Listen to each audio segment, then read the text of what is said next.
Assalamualaikum warahmatullahi wabarakatuh. Jumpa kembali dengan saya, Witri Wijayani, dengan NIM 5013314 untuk mempresentasikan diskusi sesi 10 dengan mata kuliah Studi Komparatif Pendidikan Dasar di berbagai negara. Untuk pertanyaan poin 1, kesan, kendala, dan saran perbaikan terhadap implementasi pembelajaran kelompok atau kolaboratif. 1. Kesan. Pembelajaran kelompok memberikan pengalaman yang memperkaya proses memahami materi, interaksi antar anggota, memperluas sudut pandang, dan menguatkan kemampuan analisis. Melalui diskusi dan kerja bersama, mahasiswa dapat menghubungkan konsep teori manajemen pendidikan dengan praktek nyata sehingga proses belajar menjadi lebih bermakna. Pendekatan ini sejalan dengan penekanan dalam modul NPTL 5302 bahwa pembelajaran kolaboratif berfungsi memperkuat keterlibatan, keterampilan komunikasi, dan kemampuan memecahkan masalah secara kolektif. 2. Kendalanya. Beberapa kesulitan yang muncul selama proses kolaborasi antara lain perbedaan latar belakang, ritme kerja, dan kesiapan setiap anggota yang kadang menyebabkan ketidakseimbangan kontribusi. Komunikasi yang tidak konsisten sehingga penyelarasan konsep atau keputusan kelompok menjadi lebih lama.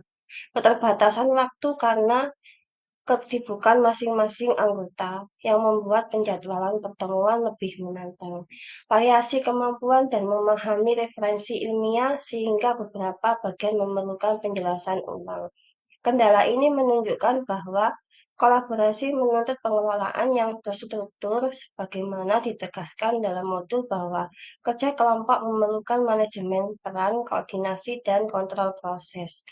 Yang tiga, saran perbaikan. Agar pelaksanaan pembelajaran kelompok lebih efektif, beberapa saran yang dapat diterapkan adalah menyepakati pembagian tugas yang jelas di awal berdasarkan kelebihan masing-masing anggota, membuat jadwal kerja bersama agar seluruh anggota memiliki patokan waktu yang terukur, menggunakan platform komunikasi yang aktif dan mudah diakses, agar koordinasi tetap terjaga, melakukan refleksi singkat setelah tugas selesai untuk memperbaiki pola kerja pada kegiatan berikutnya.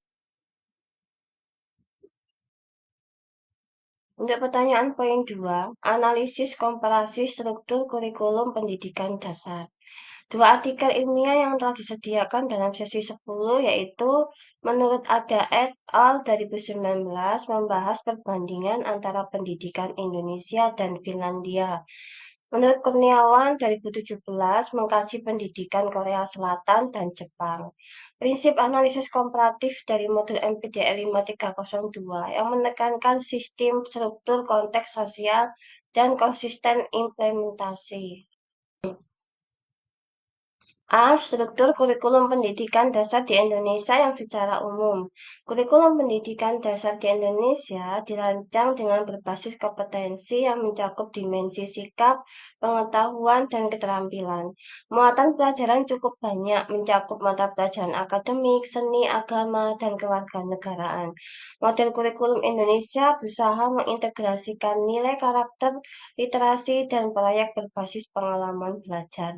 Untuk modul NPDL 5302 menegaskan bahwa kurikulum Indonesia memiliki tantangan utama pada aspek kepadatan konten, kesenjangan implementasi antar wilayah, serta ketergantungan terhadap instruksi pusat sehingga ruang inovasi guru menjadi terbatas.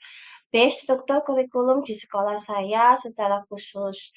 Kurikulum pendidikan dasar yang ada di sekolah saya tetap mengacu pada kurikulum nasional dengan ciri-ciri adanya muatan lokal yang relevan dengan budaya dan kebutuhan daerah, penerapan pembelajaran tematik untuk kelas awal dan mata pelajaran terpisah pada kelas tinggi, penguatan literasi, numerasi, dan karakter melalui kegiatan pembiasaan, pelaksanaan proyek penguatan profil pelajar, ekstrakurikuler, dan kegiatan khusus di sekolah.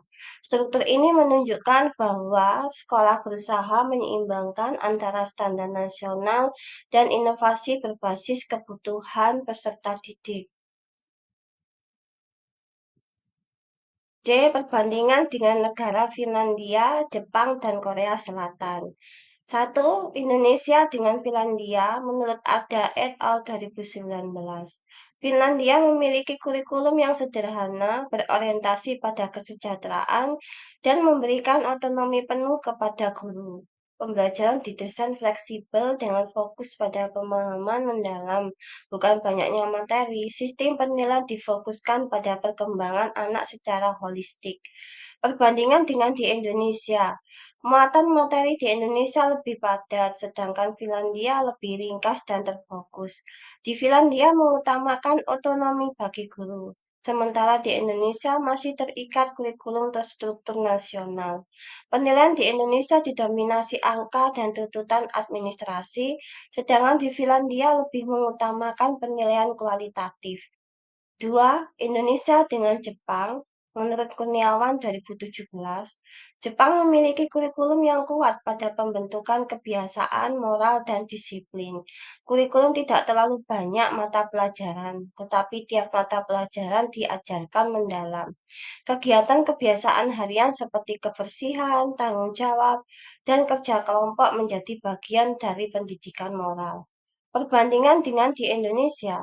Indonesia memiliki jumlah mata pelajaran yang lebih banyak. Jepang menekankan habit formation dan budaya sekolah yang konsisten, sedangkan di Indonesia masih memerlukan penguatan budaya disiplin.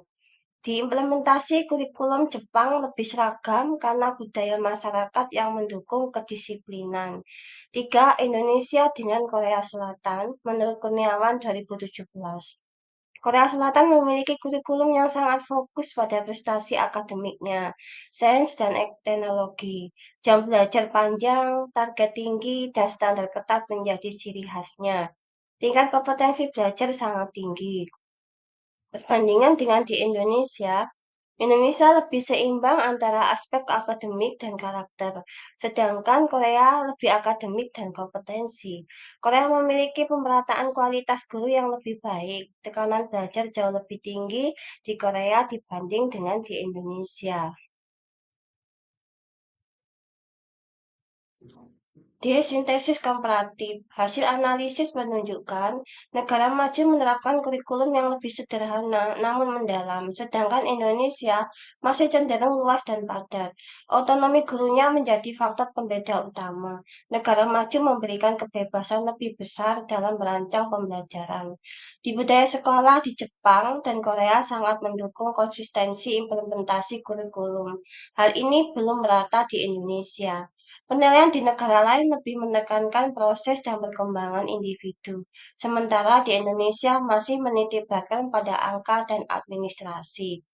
Untuk kesimpulannya, dengan kajian terhadap dua artikel ilmiah tersebut dan prinsip dalam modul MPDR 5302 menunjukkan bahwa sistem kurikulum pendidikan dasar di Indonesia berada pada posisi yang kompleks, memiliki visi besar untuk membangun karakter dan kompetensi, namun menghadapi tantangan implementasi, variasi mutu serta padatnya muatan pembelajaran.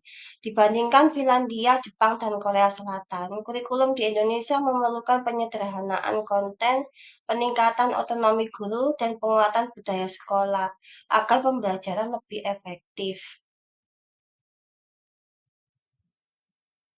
Terima kasih. Demikian presentasi diskusi sesi 10. Assalamualaikum warahmatullahi wabarakatuh.